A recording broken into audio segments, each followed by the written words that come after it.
ফরিদপুর জেলা স্কুল এই শব্দটা আমরা যারা এই লাল দেওয়ালে পড়ালেখা করেছি সবার কাছে এক আবেগের নাম, এক অনুভূতির নাম।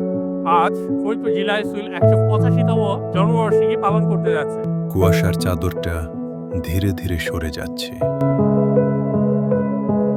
ভোরের প্রথম আলো এসে আলতো করে ছুঁয়ে দিচ্ছে লাল ইটের এই দালানটাকে।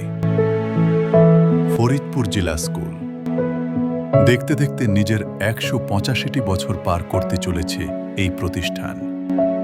এটি নিছক কোনো সংখ্যা নয়, এটি একটি ইতিহাসের নাম, আমাদের বুকের খুব গভীরে জমে থাকা এক আবেগের নাম।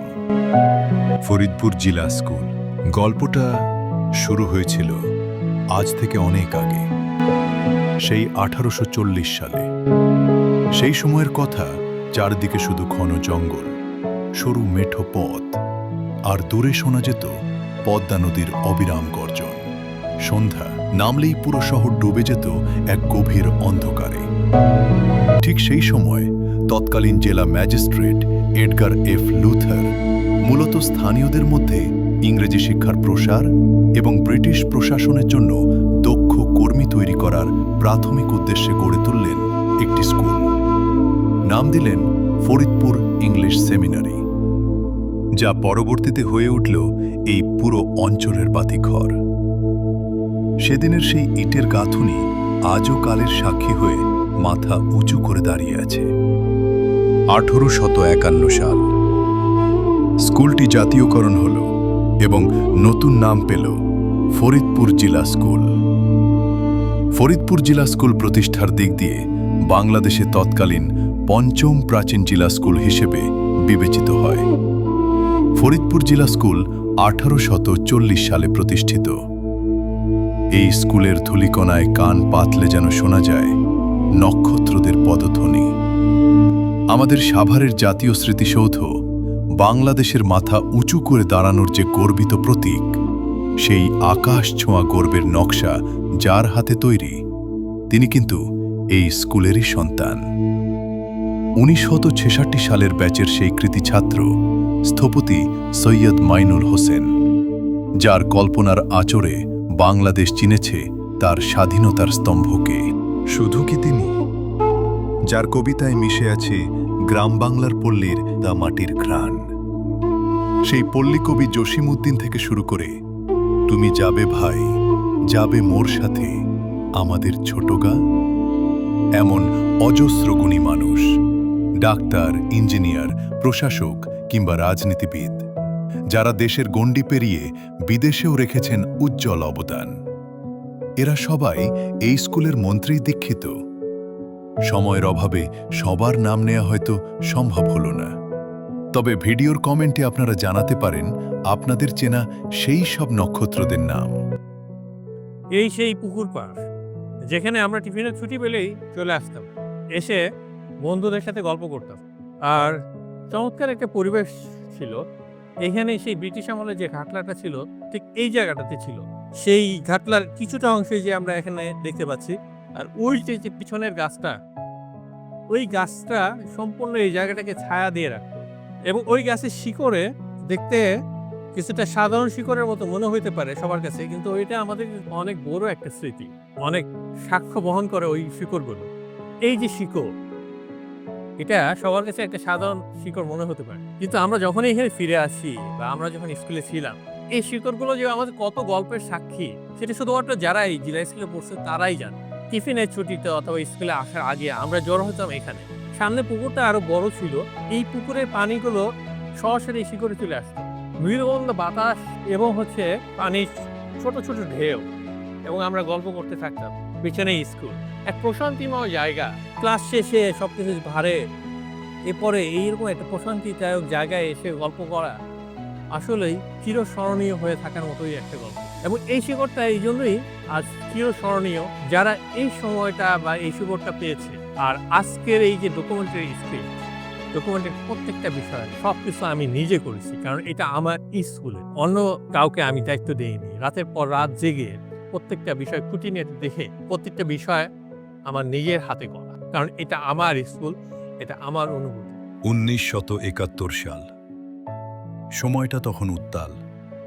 স্কুলের খাতা কলম ফেলে কিশোরের হাতে তখন বইয়ের বদলে উঠে এসেছে স্টেনগান।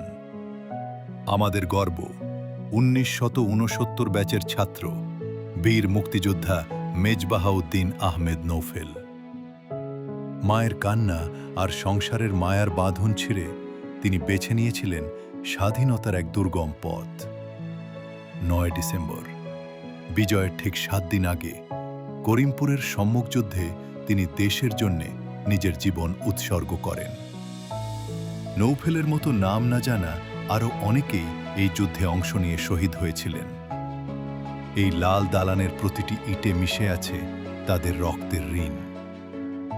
ফিরে যাই 60 বা 70-এর দশকে। মূল বিল্ডিংয়ের সেই বিশাল কামরা যেখানে গোল হয়ে বসতেন আমাদের শিক্ষকরা, আর হেড ক্লার্ক বা আমাদের কেরানি স্যারের সেই গম্ভীর মুখটা মনে পড়ে। হেড স্যারের রুমে অনুমতি ছাড়া ঢোকার সাহস ছিল না কারো। নিয়ম আর শৃঙ্খলার এক অদৃশ্য সুতোয় বাঁধা ছিল আমাদের জীবন। স্কুল জীবনের ছন্দটা ছিল অদ্ভুত সুন্দর। দিনের শুরুটা হতো এক পবিত্র শপথ দিয়ে। অ্যাসেম্বলি লাইনে টানটান হয়ে দাঁড়ানো, চোখের সামনে পথ করে উঠছে লাল সবুজের জাতীয় পতাকা। আর টিফিন পিরিয়ড, পুকুর পাড়ের এই ঘাট অথবা সেই গাছতলায় শিকড়ে বসে আড্ডা। ওরা আমাদের কত গোপন গল্পের সাক্ষী। দুপুরের সেই খা খা রোদ্দুরে ওই এক টুকরো মাটি আমাদের চোখে হয়ে উঠত আস্ত একটা আন্তর্জাতিক স্টেডিয়াম। তারপর বিকেল নামতো, একে একে গল্প করতে করতে সবার বাড়ি ফেরা। তবে হ্যাঁ, জিলা স্কুল মানেই যে শুধু নিয়ম আর শৃঙ্খলা তা কিন্তু নয়। পিছনের দেয়ালের নিচ দিয়ে স্কুল পালানোর সেই নিষিদ্ধ রোমাঞ্চ মনে পড়ে। আর ক্লাসরুম, সে তো ছিল এক জীবন্ত রঙ্গমঞ্চ। স্যারদের সেই অদ্ভুত সব বকুনি, কিংবা ক্লাসে পড়ানোর মাঝখানে পেছনের বেঞ্চ থেকে হঠাৎ ভেসে আসা ছাগলের ডাক। স্কুলের ঠিক পাশেই হাই স্কুল পার করলেই ছিল মোস্তফা গেমসের দোকান। এই গেম খেলার জন্য স্যারদের থেকে কত পিটুনি খেয়েছি। কিংবা ক্লাসের ফাঁকে বেঞ্চের ওপর কলম খেলার সেই মরণপণ যুদ্ধ। সবই ছিল আমাদের শৈশবের নিজের হাতে লেখা রূপকথা। আর গেটের ঠিক বাইরেই বাতাসে ভাসত এক অমৃতের ঘ্রাণ। মোর্শেদ মামা আর হান্নান মামার হাতের সেই ধোঁয়া ওঠা চটপটি। সময়ের চাকা ঘোরে, দালান কোঠা বদলায়। আর যে কোনো প্রাক্তন ছাত্র ক্যাম্পাসে ফিরে পুরনো বেঞ্চে হাত বুলিয়ে খোঁজে তার ফেলে আসা শৈশব। দীর্ঘ 185 বছর পরে এই স্কুলেরই কৃতি সন্তান ডক্টর মোহাম্মদ মুস্তাফিজুর রহমান শামীম ও মোহাম্মদ ওয়াহিদ মিয়ার উদ্যোগে ফরিদপুর জেলা স্কুল তার 185তম বার্ষিকীতে আবারও মেতে উঠছে প্রাণের উৎসবে। ইতিমধ্যেই শেষ হয়েছে মোটর শোভাযাত্রা। আগামী 25 ও 26 ডিসেম্বর অপেক্ষা করছে 6000 শিক্ষার্থীর এক মহামিলন মেলা। ফরিদপুর জেলা স্কুল তার 185তম জন্মবার্ষিকী পালন করতে যাচ্ছে। এই উপলক্ষে আমরা মিলিত হব সবাই একসাথে। তার মানে হচ্ছে জন্মবার্ষিকী এবং পূর্ণমিলন দুটি অনুষ্ঠান একসাথে। সেই জন্যই জেলা স্কুল আসতেছে তার নতুন রূপে। চতুর্দিকে কার্যক্রম চলছে।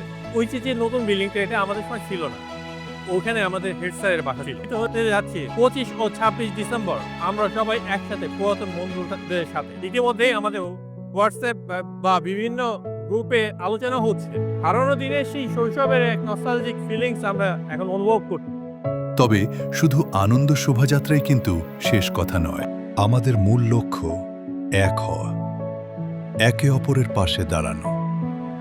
কেউ হয়তো সফলতার চূড়ায় উঠতে পারেনি, কিংবা কেউ জীবনের ষড়যন্ত্রের শিকার হয়েছে। আমরা আছি তাদের পাশে। আসুন হাত বাড়িয়ে দিই একে অপরের দিকে। আমাদের সবচাইতে বড় পরিচয়, আমরা ফরিদপুরের সন্তান। এই শহর আমাদের শহর। শহরের প্রতিটি ইট বালুর সাথে রয়েছে আমাদের নারীর সম্পর্ক। এটাই আমাদের মূল, আমাদের শিকড়। আজ 186 বছর পর দাঁড়িয়ে আমরা জোর গলায় বলতে পারি, এই লাল দালান আমাদের শুধু শিক্ষিত করেনি, আমাদের মানুষ করেছে। আমার কাছে বিখ্যাত রকস্টার জেমসের সাক্ষাতের চাইতে কোনো পুরনো বন্ধুর সাথে দেখা হওয়াটা অনেক বেশি আনন্দের, যার সাথে স্কুল জীবনের পর আর দেখা হয়নি।